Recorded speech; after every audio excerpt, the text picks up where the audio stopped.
A otázku mám zopakovať, či nie? Nie, netreba. Iba odpoveď. Že vlastne môžete mi povedať niečo o vašej rodine, odkiaľ pochádzate? No, ja pochádzam z takej baníckej rodiny. Ocino bol baník, maminka bola dlhoročná taká, dá sa povedať, skôr robila v sklárskej výrobe ako mladé dievča. Potom vlastne prešla do základnej školy, kde robila opratovačku a školníčku. Potom v tých starších rokoch.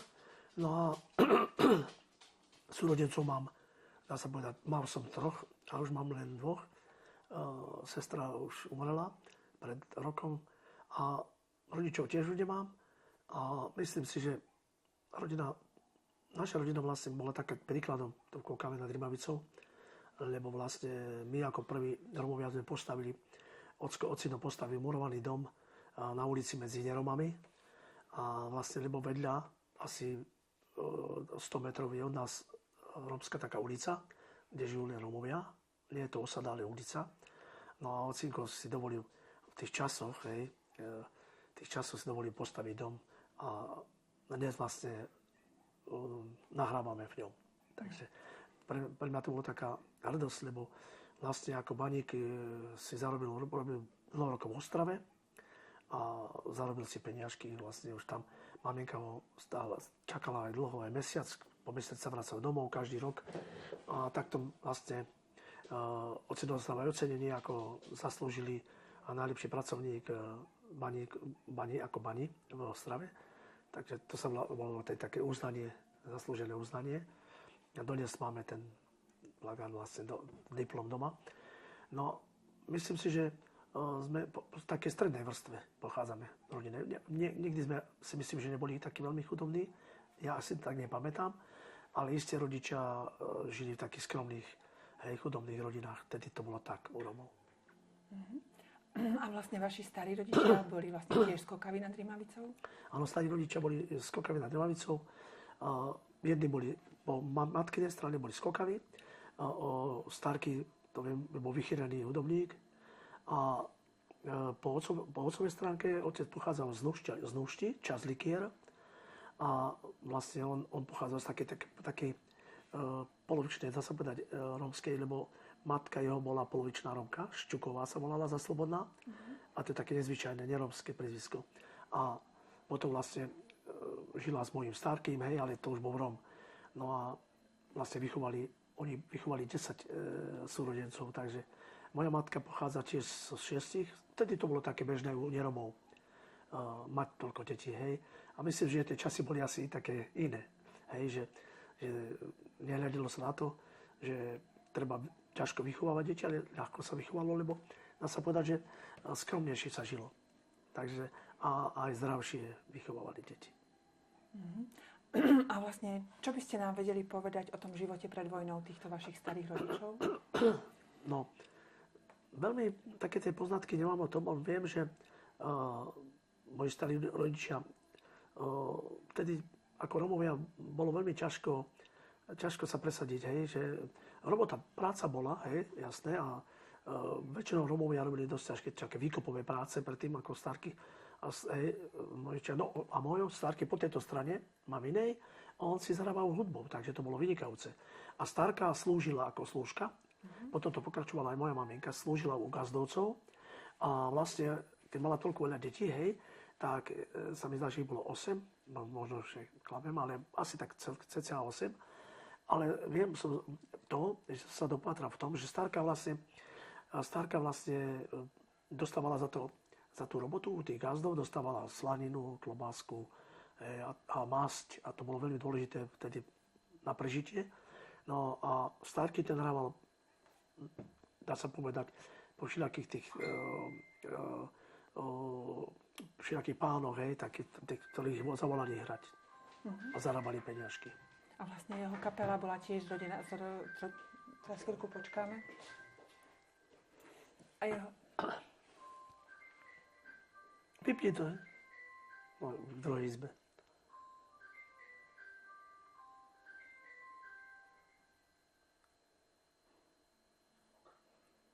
Okay. Vypla si, Janka. Volal ti telefon takto. Na telefon takto volal. Hej.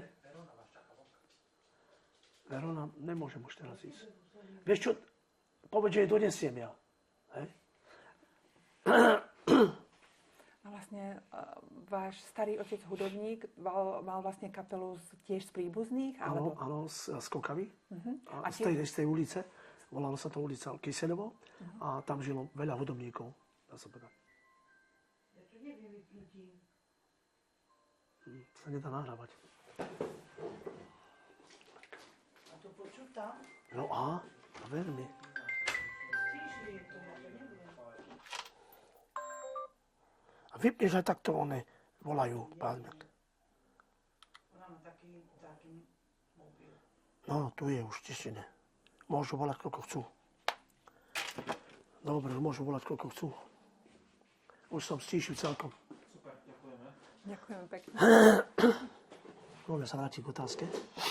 Áno, že vlastne začal ste hovoriť, že bývali na tej ulici a že to bola celá vlastne ulica hudobnícka a že tam ako príbuzní spolu vytvárali kapely a hrali teda po okolí. Áno, Tak? po okolí a dá sa povedať, pozývali si ich takí ľudia na svadby ale to bolo dôležité tiež, že akože už tam si zarábali trošku peniažky, no a jasne aj výslužku dostali, vtedy sa dávala výslužka tiež, nie koláče ako teraz, hej, a nejaká fľaška, ale vtedy sa dávala aj fľaška, ale aj dá sa povedať také tie potraviny nejaké.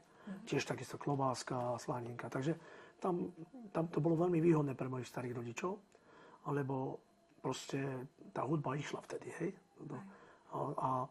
A tá celá časť Kyseľova, tam bolo veľa hudobníkov. A tam si zabezpečili si celú rodinu s tým. A ešte sa opýtam, kedy sa vášmu otcovi vlastne podarilo postaviť ten dom mimo toho Kyseľova tu, vlastne na tomto mieste? No, dá sa povedať, po vojne asi, no, tam je to dôležité také povedať, že keď budeme pokračovať v tom, že ocino bol v pracovnom tábore, tak to bolo vlastne vtedy, že vlastne ocinko začal, budem možno preskakovať tú otázku, ale ocino vlastne začal vtedy s maminkou, dá sa povedať, chodiť, hej, po vojne. No a myslím si, že potom, keď sa zobrali, tak som počul, že vtedy začali stavať, to neviem, koľko rokov to bolo, že 59. tak, ja som sa narodil v 64. takže tak v 59. tak nejak roku postavili domček. A to bol vtedy veľký zázrak, no, lebo ako jediný Róm, dá sa povedať, postavili murovaný dom. No a to malo ešte taký ten príbeh, na ktorý vám potom spomeniem. Dobre. Takže a vlastne ten druhý starý otec z Hnúšti, ten býval tiež na takej rómskej ulici? Nie. Oni mali takú kolóniu, áno, ale on sa potom vlastne tiež nejak, o tom z toho starého otca som veľmi nepoznal, lebo iba stará mama, ona bola taká veľmi prítulná ženička, taká maličká, ona bola polovičná, ako som spomínal, Rómka, mala ocina bieleho, mamu mala Rómku. No a ona bola taká, že nespomínala veľmi starého otca. Starý otec veľmi mladý zomrel, to viem, to som počul. Neviem, či nie 48 ročný, tak nejak. No a ona potom vychovávala svoje deti sama. No ale naozaj strašne to pomohlo, lebo nakoniec vlastne jej najstarší syn postavil dom veľký pri hlavnej ceste v Hnúšti, tiež veľký dom, murovaný. A tiež sa mi zdá, že vravia tak, že bol medzi prvými, ktorí postavili taký dom. Hej. Ale to by som už klamal, lebo celkom neviem o tom, ale viem, že to bolo tiež po vojne. A on nebol žiadny hudobník, ale bol veľmi dobrý murár. A v tom vlastne pokračoval, takže tam si dalo sa zarobiť peniažky nejaké. Ale nespomínam si všetko na tých starých rodičov, iba na starú mamu, no to viem. Bola taká veľmi prítulná, my sme volali ako babička, ako z rozprávky, taká maličká a veľmi prítulná, taká biela žena. No, nebola tmavá vôbec, ale veľmi fakt dobrá žena bola. Pamätám, ak dneska bol maličký, ale pamätám si na ňu. A priezvisko mala Šťuková za Slobodná, takže to bolo také neromské priezvisko. Dobre, môžeme prvú časť ukončiť? Dobre. Beží. A vlastne, aké príbehy sa vo vašej rodine rozprávali o tom, čo sa stalo za vojny? No, oni mali, hlavne moja maminka aj ocino mali príbehov dosť, ktoré započuli, hej, počas vojny, hej. No, pamätali si veľa vecí. Keď sme boli mali, tak nám to stále spomínali, a spomínali to v takom tak prostredí a v takej situácii, kde povedali, že moji deti sa máte dobre, už sebe radi, lebo my, keď sme boli vo vojne s Nemcami, tak my sme napríklad do školy chodili v papučiach, alebo nemali sme obuv, hej, a na 10. sme si nosili pečený zemiak. A no proste tá vojna ich ako trošku postihla vtedy, keď boli mladí už, hej. A hlavne, dá sa povedať, že mama moja spomínala, že Stárky, jej otec a Stárka sa strašne snažili ich ochrániť trošku v tej vojne, tej deti, hej. A nezapájali sa vôbec do ničoho takého nejakého povojnového, že nejak, keď ich partizáni, hej, že báli sa také veci, lebo mali zážitok z Černobalogu, kde postrieľali všetkých Rómov, čo pomáhali partizánom, a oni sa to dozvedeli, takže oni sa nesnažili zapájať do takých vecí. Tú vojnu chceli prežiť tak aj s deťmi, aby sa nič nestalo ani im, ani celej rodine. A moja maminka vlastne, ona bola tak dosť mladá ešte tedy, hej. No a možno, že mohla mať 11 rokov, no myslím si, ako si spomínam, niečo spomínala, že 11 rokov mohla mať, keď tá vojna vlastne ešte bola, tak si a tiež veľa nepamätala. No ale vravala, že ich rodičia ako uchránili od toho, aby sa niečo stalo. Pamätajú si vedia aj to, že ich jedného brata granát, dá sa povedať, zabil, lebo vybuchol granát pri tých bojoch, niekde pri ňom blízko, a tak to vlastne bolo také nešťastie, že nie všetkých mohli uchrániť. No. Ale to už bolo tak, že ten chlapec bol veľký, no a niekde sa túlal, kde sa bojovalo, niekde tak blízko, no ale že to bol taký zatúlaný nejaký granát a proste vybuchol blízko neho a zabilo ho hneď. Tak to bola taká tragédia trošku. No a myslím si, že ocino vlastne ten málo rozprával o tom, strašne málo. On rozprával hlavne o tom, ako zažil on už vlastne ten, nie ako dieťa, ale ako už trošku, dá sa povedať, 20-ročný, hej. Zažil vlastne takú, že s bratom boli zajatí. To by som mohol pokračovať, hej. Lebo on spomínal veľmi takú zvláštnu vec v tom, že oni boli vlastne zajatí do pracovného tábora a boli v takom pracovnom tábore v Čechách, ale neviem, ak sa to volalo, Belinka, či nejak také zvláštne meno to malo, ale viem, že ten pracovný tábor ešte dodnes je, ako ukážka, toho existuje ešte on, ako múzeum nejaké.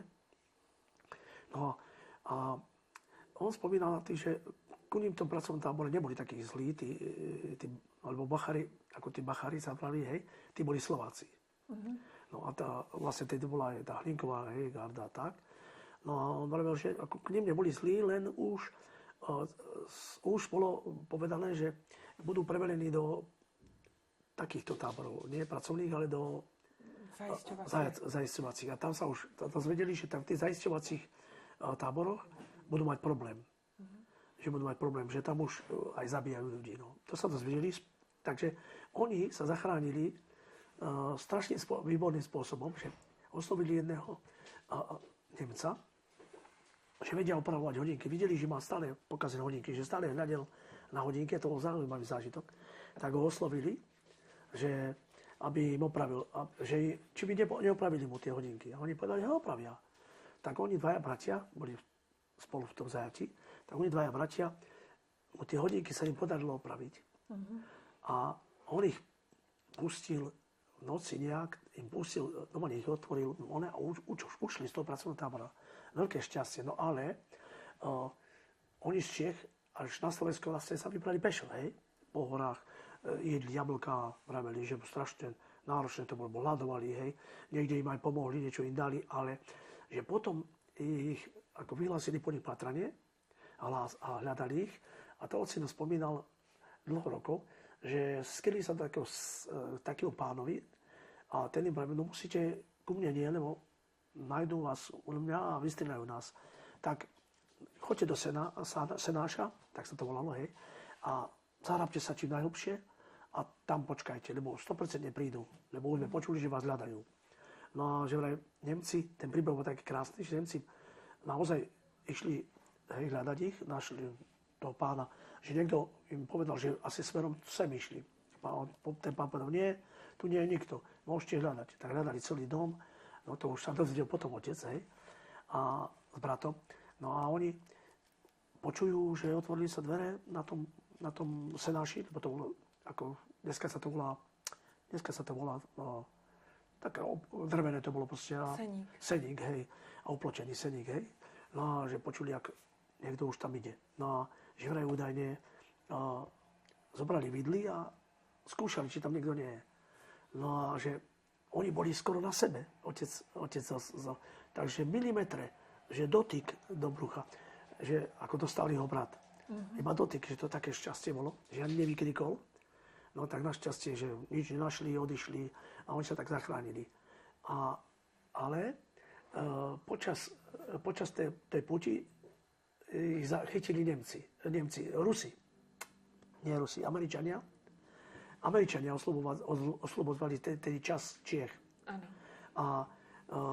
A už keď videli, že ako sú vo vojenskom, hej, no v takom tých munduroch, tak jasné, že hneď, že či by nevstúpili do ich armády.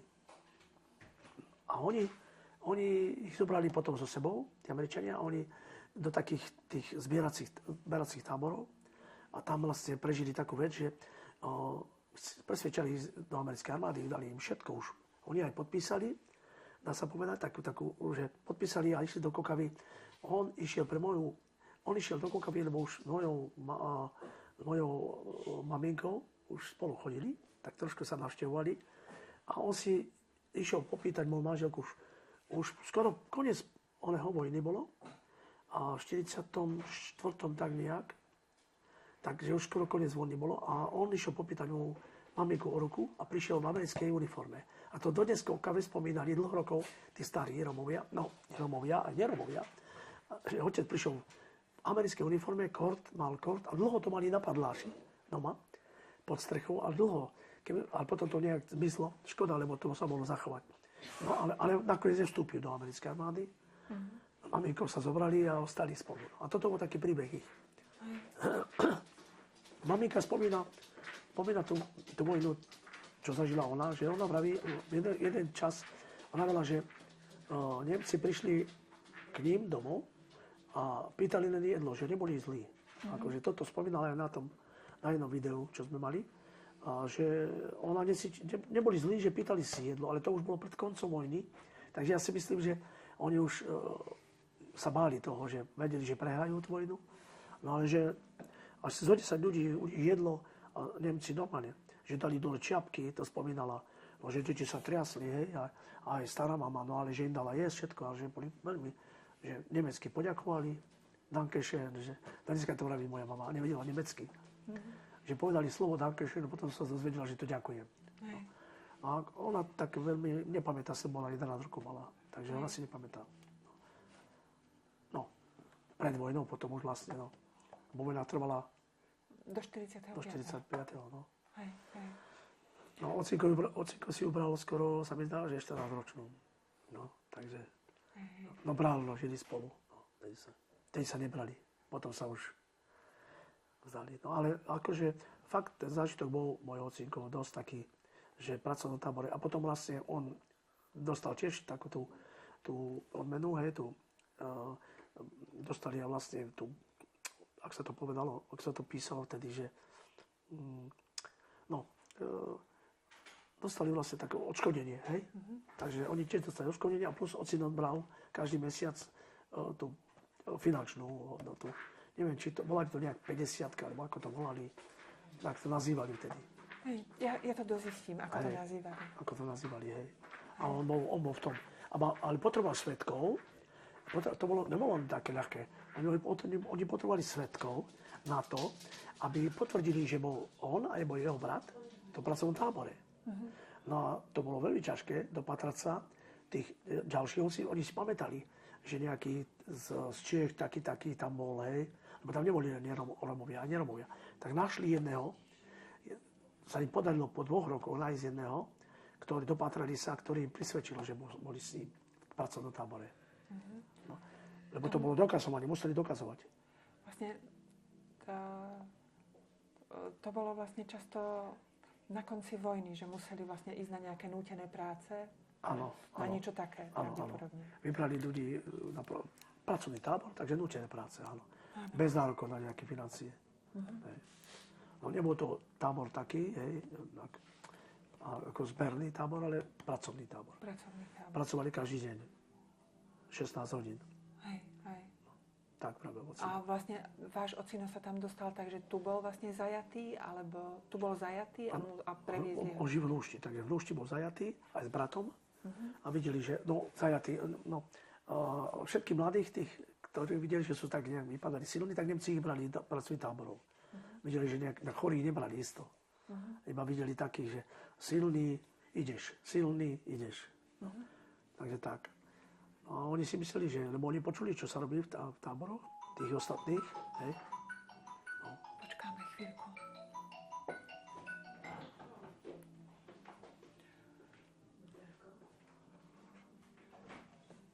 Hej, môžeme. Takže oni si mysleli vlastne, že ako ten tábor, počuli, že ten tábory sú také, že tam zabíjajú ľudí, hej. Dopočuli sa to nakoniec, lebo tam sa to už pred koncom šírilo, hej. Nejak. V 43. tak nejak sa šírilo, že, lebo dvaja nejakí utiekli a tí to vlastne zverejnili. No a on sa tiež to počul, tak sa báli, že o svoj život. No. Až našťastie sa im podarilo toto, že opravili tie hodinky, to je také zázračné a pustili ich to bol Nemec vlastne. To nebol ani Bachar, ale s hodnosťou Nemec nejaký.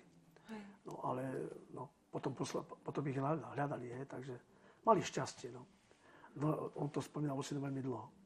No. Ale fakt, že kokave vedia dosvedčiť, ako prišiel v americkej uniforme a prišiel pýtať moju maminku a moja maminka sa hrala v chlieve s bábikmi, keď ju prišiel pýtať o ruku. To je zaujímavé, no. Ešte sa hrala s bábikmi. Hej, a hovoríte, že v chlieve, takže chovali prasatá. Áno, chovali prasatá, stará mama. Hej. Ale to tiež nie je úplne obvyklé vlastne. No, a tam bol seno ako, bolo tam seno, tak vedľa niekde sa hrali, no a že to spomínam môj otec stále. Prišiel mŕtvoju mamu a mama sa hrala v chlieve s bábikmi. Ešte bola stále taká detská, no. Hej, rozumiem. Takže vlastne je to taký, počuli ste aj nejaké iné príbehy o tom, ako sa niekomu inému podarilo prežiť z rodiny vlastne, alebo to bol hlavne príbeh vášho otca a brata jeho? Iba príbeh môjho otca. Nepočul som nič také. Tak počul som príbehy týchto z východu, hej, keď som chodieval takto, lebo máme taký projekt, že rómska struna po potulkách a my Sedrovci chodívame hravať priamo do osad. A teraz sme hrali tento rok v osadách priamo. No a vybrali sme si osad na východe a tam som počul také príbehy, hej. Či sú pravdivé, hej, no neviem, lebo viem, že vlastne aj tí na východe, tie hudobné rody, hej, tie boli trošku také, dá sa povedať, také neveľmi zaostalé rodiny, hej. A jasné, že v tých osadách, tam nepovedal by som, že zaostalí, ale taký, že iná taká rasa, nejaká, alebo iná kasta, hej, tých Romov. No a myslím si, že toto bolo veľké šťastie aj pri mojom starkému, hej, aj pri mojom starké, že oni si tie deti, hej, okrem toho syna, sa im podarilo tie deti ochrániť v tom, že tých hudobníkov stále potrebovali. A Nemci, hej. No, to proste tá hudba musela ísť, hej. A tam strašne veľa to robilo, že aj boli takí uvedomelejší, boli takí, to vyjadrovanie bolo iné, hej. Ako keď bolo treba niečo vybaviť, tak videli tie nejaké príležitosti a využili ich, no. Ale takí tí v osadách, no čo, tí tam žili a kočovali, hej, tej sa kočovalo niekedy, hej, predtým, no, kým sa neusadili. Ale myslím si, že skutočný príbeh môžu oni povedať len tí, ktorí to môžu dokázať. No a fakt môj otec to dokázal, že tým, že museli to dokazovať, keď chceli tú finančnú pomoc, hej, odškodnenie finančné, ktoré dostávali každý mesiac. Nebola to veľká výška, sa mi zdá, koľko korún to bolo vtedy. No ale ako stalo to za to, lebo oni naozaj dokázali, že to boli v tom pracovnom tábore. Áno, rozumiem. A nemáte jeho vlastne nejaký preukaz alebo niečo také, ktoré by dokazovalo, že vlastne dostával tú vlastne, ja musím dozistiť, ktorý to bol paragraf, že vlastne podľa ktorého on dostával vlastne práve nejaké peniaze. A neviem, kto to má. Ja to nemám. Potom Ocko sa stal predsedom Zväzu Rómov, to viem. Aj ten preukaz by našli, ale škoda, aby som to bol pozrel, lebo neviem, či máme na čo po otcovi. To by som sa musel spýtať. Neostalo nič asi. Možno, že to má možno brat. Neviem. Zistím by som, to by som tiež mohol nejak čo nájdem ten dokument, tak by som mohol. Hej, to by bolo veľmi zaujímavé. A ja by som aj to video mám iné poslal. Má tam 3 také rozhovory. Hej. No, a práve hovorí o tom, ako ich rodičia chránili? No, neviem, čo všetko, ale veľa tam rozpráva o vojne, mama. No, veľa. Aj to o tom, že Nemci boli k ním dobrí a také veci, dobré veci robí. To by si mohli tiež k tomu pridať. To je výborné. Hej. Nie, to by bolo určite veľmi zaujímavé si pozrieť vlastne. Dobre, ešte vás napadá nejaký príbeh alebo udalosť, obraz, ktorý vám zostal z tejto vojny vo vašej rodine? No, tak myslím si, že tá vojna u našej rodiny tak ako zasiahla hlavne v tom, že tedy sa obávali toho. To viem, že tá časť Starka, ktorá žila v Hlošti, tak tí sa vraj skrývali, keď prišli Nemci. Keď prišli do dediny Nemci, to oni všetci do hory išli. Všetci Romovia. Oni mali takú časť, nevolali toho sada, ale taká časť malých obydlí, také maličké domičky tam mali, ja sa pamätám, ešte keď som bol malý, tak ešte stále vlastne boli tie domky, a teraz sú zrúcané. A oni, to boli z válkov domy, hej? Roky to nevydržalo veľké. A oni vlastne, že keď videli, že keď počuli, že Nemci idú do dediny, tak všetci, do tej časti Likier, to bola taká dedinka, tak ušli všetci do hory. A tam boli aj 3 dní. No, takže také dosť tiež zaujímavé, že, lebo to musel byť strach veľký, hej, že báť sa o svoje deti, zobrať deti, pobrať nejaké veci, lebo mohli tam byť aj mesiac, 2 tej hore, hej. Ale akože, že myslím si, že keby Nemci boli chceli, tak ich nájdu, hej. Keby boli chceli ich vystrieľať. No. Lebo Balogu vlastne a v takých tých iných častiach ako Nemci brali, hej, do táborov. Ale napríklad, to, ak som spomínal, Balogu ich vystrieľali, hej, všetkých. Tak tam je aj pamätník, no to muselo byť strašné. Ale nepomáhali všetci partizánom, aj tak ich vystrieľali. Ale tu takto, myslím, že tento kraj, tu boje boli zaznamenané v Rimavskej bani, to je blízko tu, v Kokave. A tam boli zaznamenané také boje, z toho, že tam sa Nemci a Rusi a Američania potom už, lebo oni si vlastne tí Romovia, to som počul, keď stále, že cítili, že niekde je nejaký boj, tak oni ušli. Hej. U nás ten strach je stále u tých Romov. No. My sa bojíme aj mŕtvych, aj takýchto, ktorí obližujú. No. Ale myslím si, že ten holokaust u týchto mladých ľudí sa popiera a to je veľmi smutné. Preto ho musíme opakovať. Stále spomínať a musí to byť vo verejných takých tých informáciách, aby to tí mladí ľudia vedeli, že to všetko bolo. A týmto sa to môže zachytiť, takýmito príbehmi. Dobre, ja by som ukončila túto druhú časť. Dobre. Vy sa nepotrebujete napiť? Nie? Dobre, tak teraz vlastne už sme to načali, že ako sa vlastne o tom rozprávalo, čo sa stalo s vašimi rodinami po vojne. Hovorili ste, že vlastne váš otec požiadal mamu o ruku a že vaša mama často spomínala vlastne na vojnu. Takže čo sa dialo po vojne?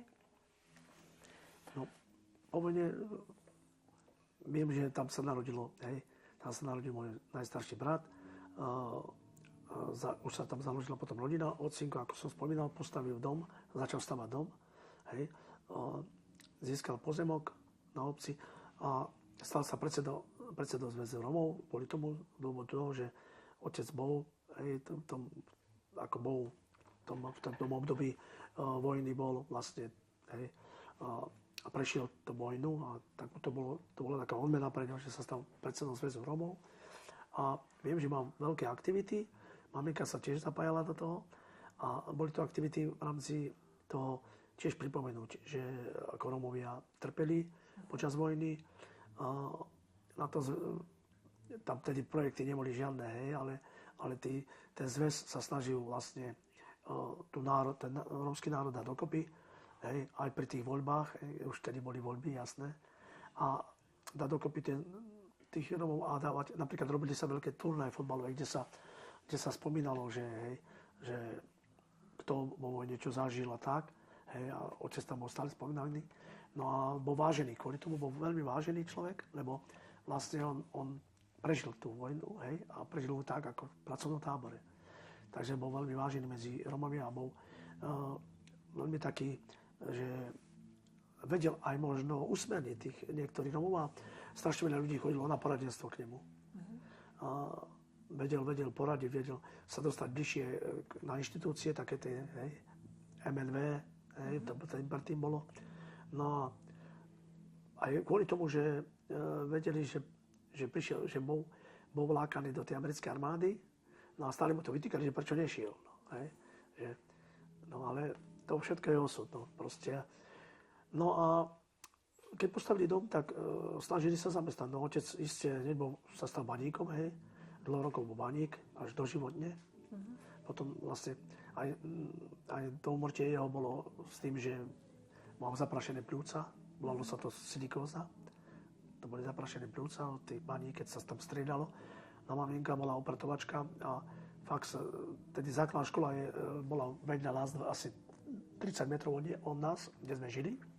Tak to bolo pre ňu taká výhoda. Takže my sme boli tak vychovaní, že všetci, že do škôl nás poslali. Stratili sme rómsky jazyk, prestali nás učiť rómsky. Oni sa rozprávali rómsky, ale stratili sme preto rómčinu, lebo chceli, aby sme sa vzdelávali. A že keď vieme rómsky, tak zle budeme vedieť slovensky. A to nebola veľmi pravda, ale tak potom ja som sa naučil, už 35-ročný rómsky, tak mi to ako nevadilo.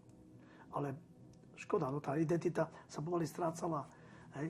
No, ocino sa pohyboval medzi neromami väčšinou, hej. A potom už aj ja som pokračoval v tom. Ale chcem povedať to, že proste ako vážený človek v Klokave si dovolil vlastne aj také veci, že presadiť niečo v prospech Romov. A to bolo veľmi významné, lebo ako predseda Zväzu Romov mám takú váženosť. Hej. A dalo sa presadiť vlastne napríklad aj zlepšiť cestu smerom na to obydlie, kde žijú Romovia, hej, na tú ulicu. Potom máme také 3 časti ulic. Ulica Chorepa, kde žijú Romovia, ulica Kyselova a ulica Šťavica, kde žijú Romovia. Takže 3 časti také. No a sú to všetci rodáci Kokavčania. Hej. No teraz je tu veľa presťahovalcov. No, podľa mňa zázračne a dobre nás vychovali. Myslím si, že bol to veľký základ toho, že niektorí sa naozaj tej doby chytili, že keď tá doba išla po tej vojne, sa muselo všetko naprávať, hej, a tá doba musela byť taká. A boli iní ľudia vtedy. Myslím si, že neboli také príležitosti, ale keď bola príležitosť, tak sa toho môj otec stále chytil. A napríklad počítam, hej, odkúpenie pozemku, hej, a hneď si odkúpil pozemok, no, lebo tej bani sa dobre zarábalo. No. A maminka, hej, no, tá väčšinou bola na materské, no ale potom pracovala, ako som spomínal, v škole základnej. Robila opratovačku. Potom nakoniec sa chválila, že bola školníčka, tak to bolo pre ňu taká čest. No a to bolo veľmi dobré, že oni sa snažili nás vychovať tak, že zdravili sme sa neromom. Zdravili sme sa Romom, neromom. A čo bolo dôležité aj, tak sme boli smerovaní, že keď učiteľ keď učiteľ ťa potrestal, tak ťa potrestal za to, že si niečo spravila. Doma si nemohol povedať nič. Keď si povedal doma rodičom, že učiteľ ma zbil, hej, tak mám za čo ťa zbiť. Takže to sa neriešilo. To bolo dobre také, že vtedy v tých časoch. A myslím, že tá vojna aj finančne sa rozbiehalo veľmi ťažko. No, i keď otec to mal veľkú šancu, že spomínam ešte raz, že robil v tej bani, tak to bola veľká šanca pre neho. A niektorí také príležitosť nemali. Takže dnes, dá sa povedať, tie domy niektoré obydlia sú nie také, hej, že by, povieme si, no, že kvalitné, hej, domy. Ale to sa nedalo vtedy každému chytiť sa také šance. No a tá baňa bola ťažká práca. Takže tam sa to robilo, tam sa dolovalo v Ostrave čierne uhlie, takže to bolo dosť také. Áno. To nevydrží každý. A ja by som sa opýtala vlastne v tom zväze Rómov, to bol ten zväz v 69. alebo až v 90. rokoch? V 69. 69. Áno. Už, hej? Oni chodívali do Bratislavy zasadať, to viem. A všetci predsedovia, aj členovia niektorí, hej. No a oni rokovali vlastne federálnou vládou, hej. A rokovali s tými poslancami a vynikajúci prístup, ako to bol vtedy. Lebo vlastne tým sa uznalo sa Rómovia ako národnosť, už tedy. Nie ako národnosť, ale už sa uznal ten Zväz Rómov sa uznal vlastne. Áno. Ako nie politická strana, ale taká, no. Ako spolok vlastne. Ako spolok, hej. Ako združenie. Hej. Áno, ale on trval vlastne iba 4 roky. Áno. Lebo potom ho zrušili. Áno. No, toto, že prečo ho zrušili, ani to neviem, ale viem, že otec to spomínal, že tam boli také, no. To už to bolo trošku politické, no. Hej. Z politických dôvodov ho zrušili. Hej. Áno. Dobre. A vlastne, takže čo sa týka toho, čo sa stalo za vojny vášmu ocinovi, že bol vlastne v tom pracovnom tábore, takže bolo to uznané, alebo vlastne bolo najprv dlho trvalo, kým to uznali, alebo vlastne ako sa k tomu postavila tá spoločnosť? Hej, no, ja tomu pravím tak, ako povedal, že bola taká nejaká výzva, do ktorej sa mohli zapojiť, a výzva bola taká, že tady sa to volalo inak, neviem, to bol nejaký projekt, alebo výzva to bola, že tí, ktorí potvrdia, že boli v pracovných táboroch, alebo počas vojny boli proste nejak, bolo im ubližené, hej, za to, že skrývali partizánov, alebo tak môžu žiadať, ale musia dosvedčiť, môžu žiadať si o tú finančnú pomoc, hej, no, odškodnenie, dá sa povedať, ale to muselo byť potvrdené aspoň jedným človekom ďalším, svedkom. A ten svedok bol tiež, vlastne dá sa povedať, ten tiež musel mať dosvedčené, že bol v tom tábore. Rozumiem. Ako dnes vlastne vnímate to, čo sa stalo vášmu ocinovi a jeho bratovi vlastne počas vojny? No, myslím si, že Rómovia patrili na to vyhľadenie, dá sa povedať. Bol tam taký zámer vyhľadiť Židov a Rómov. No. Rómovia, dá sa povedať, žili tak, že chceli žiť šťastné kočovne a ľudia sa ich báli. Niektorí ľudia sa ich obávali a Nemci ich pokladali za odpad. Taký, že čo sa šírilo nábožensky, to neviem. Traduje sa, že Rómov, že kradnú a tak. Ale myslím si, že Rómovia chceli žiť tak voľne. No a Nemci ich proste pokladali za taký presne, že je to taká rasa, ktorá tu nepatrí, hej, nie je to tá árijská rasa, hej, a čierni ľudia, tmaví ľudia odchod, hej, a Židia, to je jasné, že prečo. No, neviem prečo, no ale tak to brali, hej, že Židia tiež nepatria k tomu, takže myslím si, že veľmi ťažké to bolo pre nich prežiť. A veľa Rómov neprežilo, hej, to je jasné. Ale nás nevyhľadili, tak to musela byť sila nejaká. Niekde to muselo sa prekonať aj tak, že bol čas na to zničiť tú rasu. Myslím, že nás bolo dosť. Lebo napríklad aj dnes nás je 400 000, hej, vraví sa. No, hej, i keď sa nepriznávame, to je tiež také smutné. No, ale to musela byť sila, že to zachovať tie rody aj tak zachovať. Aj my tu sme preto, že a ja som tu preto, lebo naozaj prežili, hej. Niektorí prežili, hej, a veľa ich bolo tých Rómov, takže tí Rómy sa zase rozvrstili. Ale to, že veľa Rómov padlo, to si myslím, že to by nemali zabudnúť ľudia, no. Lebo ten holokaust bol aj na rómsku národnosť. No. I keď tedy sa to volalo cigánska otázka, hej, vieme dobre. No a ako nás nazývali, hej, dlho rokov sa to volalo cigáni, a tak tí cigáni boli naozaj presne tak braní ako Židia. A viem, že v pracovných táboroch, keď som bol v Potrebe Osvienčime, tak tam vlastne sú mená, strašne veľa týchto, a hlavne z Čiech, strašne veľa z Čiech. No. Ale všetci tí Češi, to sú Slováci, všetci prešli do Čiech žiť a veľa Slovákov z východu tam prešlo, takže to sú všetko aj tak Slováci, žijúci v Čechách. No, ale o to nejde, ide o to, že bolo to podľa mňa veľký taký, že veľké osvietenie, že sme sa zachránili veľa Rómov. Lebo podľa mňa oni ani nestihli, hej, vyhľadiť všetky ani Židov, hej. Ale my sme boli menší národ ako Židia. Hej, Židov bolo strašne veľa, hej. Takže a na celom svete vlastne dá sa povedať, že stíhania Sinti Roma. Tí mali veľa strašne veľké výhody, som počul, z toho holokaustu, hej, z toho obdobia holokaustu, že tým tam strašne veľké prišli tie odškodenia. No, oni si to vybojovali, mali také silné, tí Sintovia. A neviem, či boli tiež viac ako postihnutí týmto vojnou, ale viem, že si získali veľa vtedy. No ale boli aj partizáni, ako sa to počul Rómovia, ale či sa to u tých mladých dá presvedčiť, hlavne tí mladí niektorých, ktorí majú také predsudky, ktorých učia iné politické strany, celkom iné o Rómoch, tak či to zapamätajú si, že naozaj Rómovia tiež prispeli k tomu, aby bolo oslobodenie tohto sveta, dá sa povedať, od fašistov. Ale som rád, že som nežil v tej dobe. No. A posledná otázka z tohto bloku. Myslíte si, že sa tieto príbehy dnes rozprávajú dostatočne o rómskom holokauste, vlastne čo sa Rómom za vojny dialo? No myslím si, že je dôležité, aby žili ešte tí, ktorí to zažili. Neviem, už je to dosť rokov. A verím, že žijú. S nimi by sa dalo ukázať ten svet toho, že ako to fungovalo. My môžeme len zo spomienok svojich rodičov a starých rodičov niečo zapamätať si, lebo my sme vlastne vtedy nežili. Hej.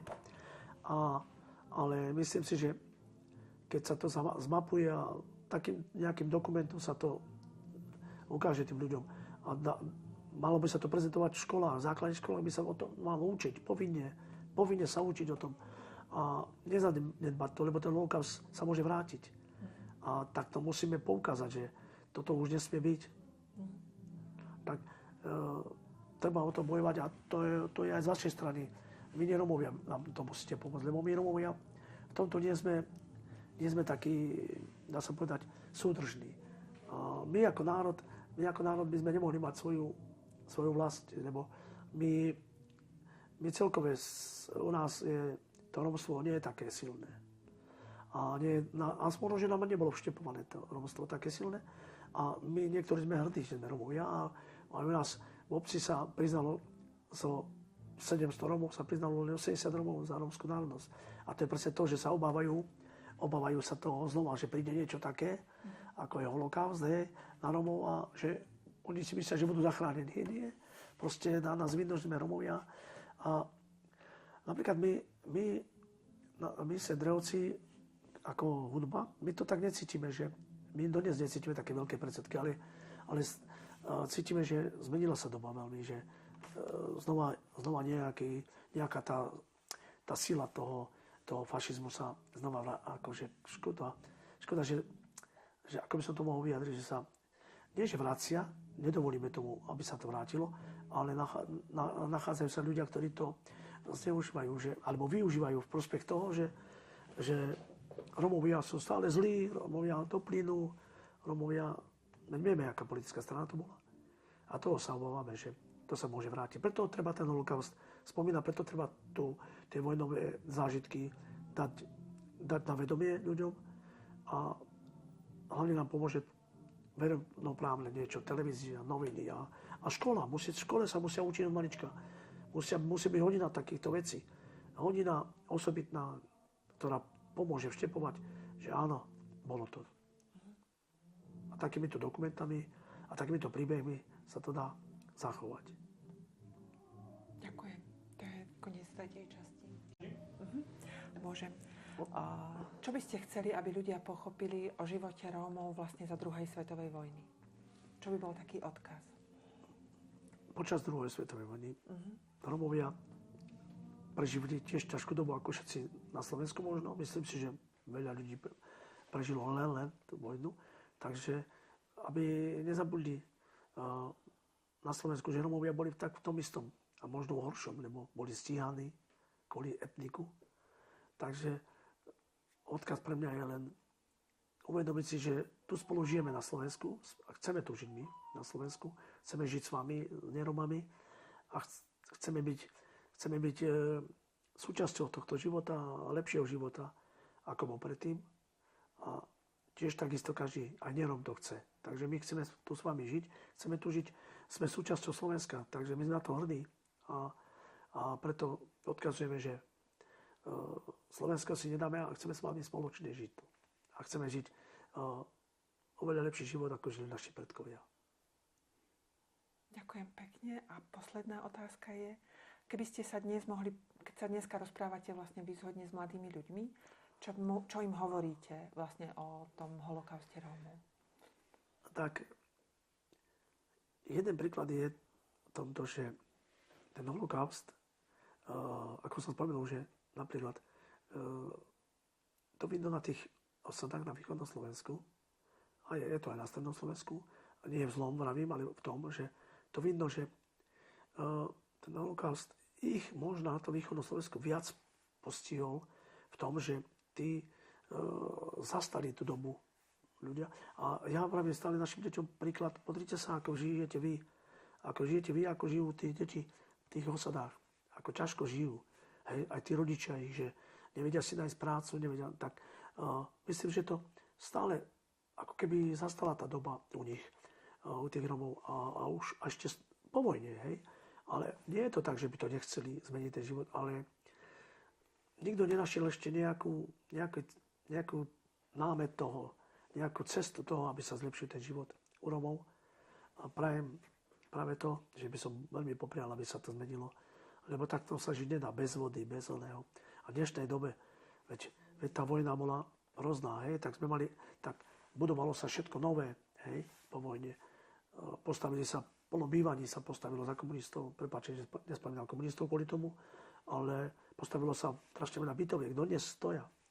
A bývanie a Romovia niektorí nemajú kde bývať. Je to strašná tá doba. A hlavne u tých deťoch, tie deti budú vyrastať tak, ako ich rodičia. Takže nič sa neposunie takto. A nevieme nájsť na to ani koľko politických strán povie, že zmeníme život Rómov a nezmenil sa. A niektorí chcú zmeniť ten život. Hej. A nepodarí sa každému tak žiť, ako nám sa podarilo s manželkou a mojimi deťmi.